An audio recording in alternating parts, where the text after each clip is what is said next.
Chief of army staff general M Naravane, chief of air staff air chief marshal V R. Chaudhari, chief of naval staff admiral R. Hari Kumar, Shrimati Anita Karwal, secretary department of school education and literacy, Shrimati Nivedita Shukla Verma, additional secretary यमोडी, अन्य वरिष्ठ अधिकारीगण, media के मित्रों, देवियों व सज्जनों, आज पब्लिक प्राइवेट पार्टनरशिप मॉडल के अंतर्गत 100 नए स्कूलों के विषय पर हाइब्रिड मोड में हो रहे सेमिनार में आप सबके बीच उपस्थित होकर मुझे बेहद खुशी है। रक्षा और शिक्षा का यह संगम राष्ट्रीय निर्माण की यात्रा में अपनी अहम भूमिका निभाएगा, ऐसा मेरा विश्वास है। इसके लिए मैं सेमिनार से जुड़े सभी लोगों और खासकर इस स्कीम में अपनी रुचि दिखाने वाले संस्थानों को हार्दिक बधाई और शुभकामनाएं भी देता हूं। अभी अभी मैंने मिस अमिता वाटल, श्री अशोक पांडे और मिस ममता शैकिया के विचार सुने। इसका मतलब कि हम लोगों ने जो ये फैसला किया है, इसका एक पॉजिटिव मैसेज कॉमन मासेस तक पहुंचा है। साथियों, हमारे राष्ट्र के समग्र विकास के लिए, देश की बुनियादी तालीम की क्वालिटी को बेहतर बनाने के लिए सरकार ने पिछले 6-7 सालों में जो महत्वपूर्ण प्रयास किए हैं, 100 नए सैनिक स्कूलों की घोषणा उनमें से एक है। लगभग 60 साल पहले अस्तित्व में आए सैनिक स्कूलों की भूमिका बच्चों की शिक्षा समेत उनकी ओवरऑल डेवलपमेंट में अत्यंत महत्वपूर्ण रही है। स्वामी विवेकानंद से लेकर महात्मा गांधी, डॉक्टर अंबेडकर, सर्वपल्ली राधाकृष्णन जैसे महापुरुषों ने शिक्षा का जो स्वरूप अपने समाज के सामने रखा था, उस शिक्षा की ओर आगे बढ़ने में सैनिक स्कूलों ने अपनी अहम भूमिका निभाई है। और उन महापुरुषों ने किताबी तालीम के साथ साथ बच्चों के शारीरिक, मानसिक, नैतिक और आध्यात्मिक विकास पर भी विशेष बल दिया था। आप सभी यूनाइटेड नेशंस के 17 सस्टेनेबल डेवलपमेंट गोल्स यानी SDGs से अवगत होंगे। इसमें 4th गोल यानी क्वालिटी एजुकेशन को अन्य गोल्स को प्राप्त करने का महत्वपूर्ण माध्यम माना गया है। और विश्व के अनेक शिक्षाविदों और डेवलपमेंट एक्सपर्ट्स का मानना है कि क्वालिटी एजुकेशन समाज के चहुमुखी विकास के लिए एक ठोस नींव प्रदान करता है। और इन गोल्स को प्राप्त करने के लिए हमारी एक स्ट्रांग पॉलिटिकल कमिटमेंट रही है। और इसके लिए सरकार द्वारा सर्व शिक्षा अभियान, राष्ट्रीय माध्यमिक शिक्षा अभियान आदि पहले से ही चलाए जा रहे हैं। ऐसे में 100 नए स्कूल्स की घोषणा निश्चित ही आइसिंग ऑन द केक है। साथियों, सैनिक स्कूल को इसके 2 शब्दों यानी एक सैनिक और स्कूल के आधार पर देखा जा सकता है। इसमें सैनिक शब्द यहां एकता, अनुशासन और कर्तव्य परायणता का प्रतीक है, वहीं स्कूल शब्द शिक्षा के केंद्र का प्रतीक है।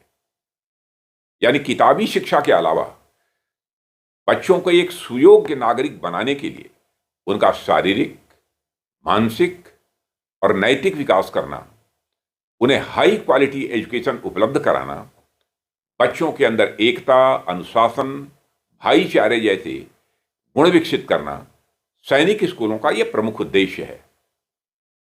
और इसी के चलते आर्म फोर्सेज में जाने के इच्छुक बच्चे इन स्कूलों के माध्यम से अपने लक्ष्य को हासिल कर लेते हैं।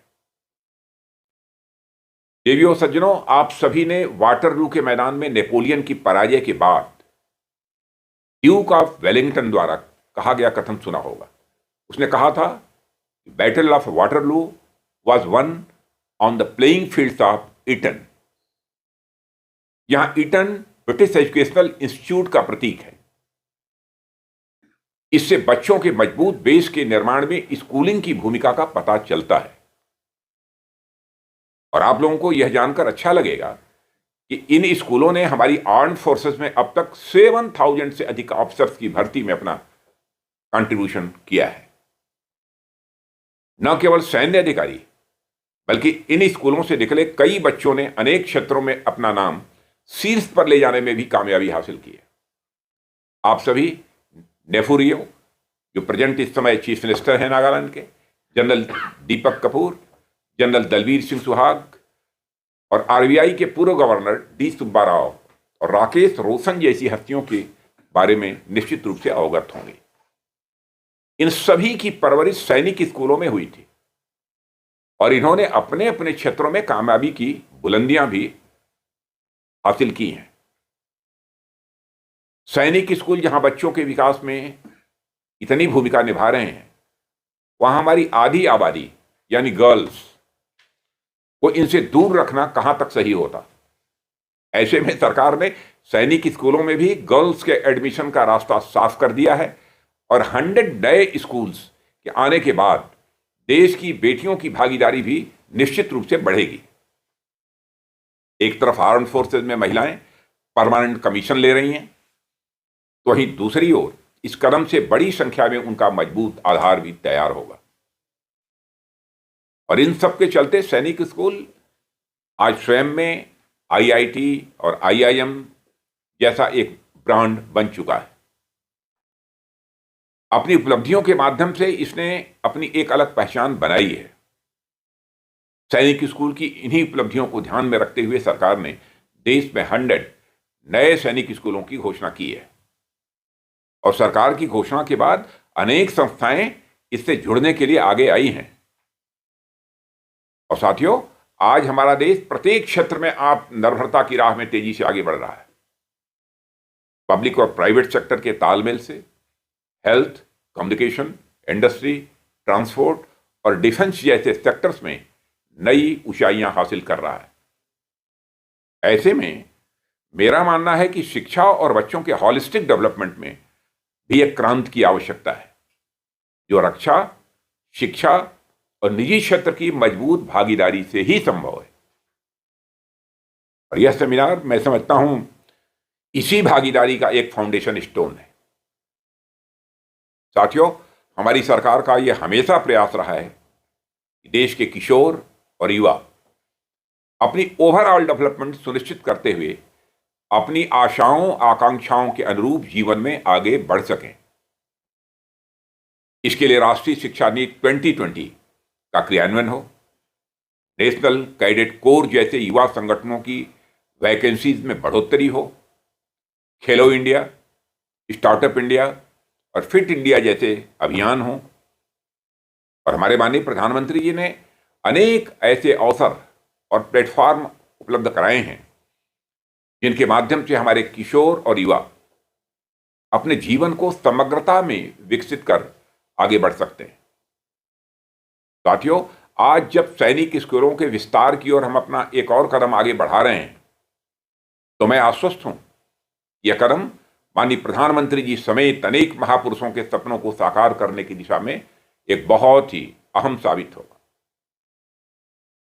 और साथियों, आजादी के बाद से लेकर अब तक हमने कई क्षेत्रों में महत्वपूर्ण प्रगति की है और अभी भी हमें बहुत कुछ करना शेष है। इनमें एजुकेशन को मैं ऐसा की सेक्टर मानता हूं जो बाकी क्षेत्रों में हमारे विकास के लिए उत्तरदायी है। और इस सेक्टर में हमारे देश ने जो भी प्रोग्रेस की है, उसके पीछे मैं निजी क्षेत्रों के इन्वॉल्वमेंट को अत्यंत महत्वपूर्ण मानता हूं। निजी क्षेत्रों का एक मेजर कंट्रीब्यूशन है इस दृष्टि से, पर मुझे लगता है हमें इसे और भी आगे बढ़ाने की जरूरत है। इसलिए मैं आप सभी से आह्वान करता हूं कि अधिक से अधिक संख्या में आप सभी सरकार के इस इनिशिएटिव से जुड़ें और अपने संस्थान को एक नए ब्रांड नेम के साथ जोड़ें। इसकी सभी प्रक्रियाओं से आपको आगे अवगत कराया जाएगा और काफी हद तक इसकी जानकारी आप सबको होगी। और हमारा यह प्रयास होना चाहिए कि बाकी कैरिकुलम के साथ देशभक्ति और राष्ट्र के प्रति निष्ठा भी हमारी शिक्षा और चरित्र का अंग हो। साथ ही मैं डिपार्टमेंट ऑफ डिफेंस और सैनिक स्कूल सोसाइटी से भी यह कहना चाहूंगा कि वे सभी स्कूल्स की परफॉर्मेंस और ऑडिट के आधार पर रैंकिंग के लिए एक मैकेनिज्म की भी व्यवस्था करें।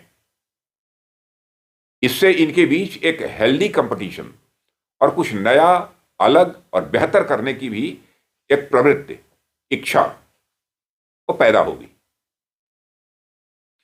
मैं एक बार फिर आप सभी के प्रयासों और इस सेमिनार की सफलता के लिए अपनी हार्दिक शुभकामनाएं देता हूं और यहीं पर मैं अपना निवेदन समाप्त करता हूं।